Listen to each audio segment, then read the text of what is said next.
Fala galera, hoje eu vou ensinar pra vocês como deixar o mouse de cabeça para baixo.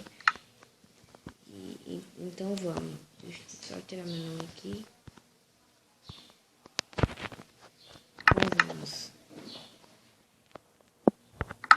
Aqui não. Esse aí.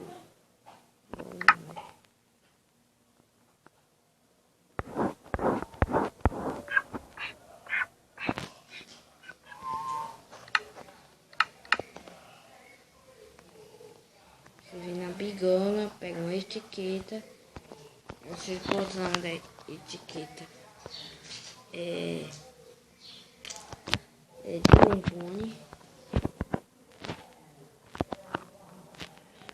Nerbone, colocar aqui 3 gramas, né? E depois você pega qualquer móvel, eu vou pegar a mula,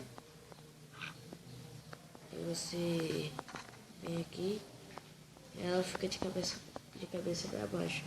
Também se você botar um nome assim, de Nerbone, também você vai ficar de cabeça para baixo. Então, esse foi o vídeo. Deixe seu like. Tchau. Tchau. Fui.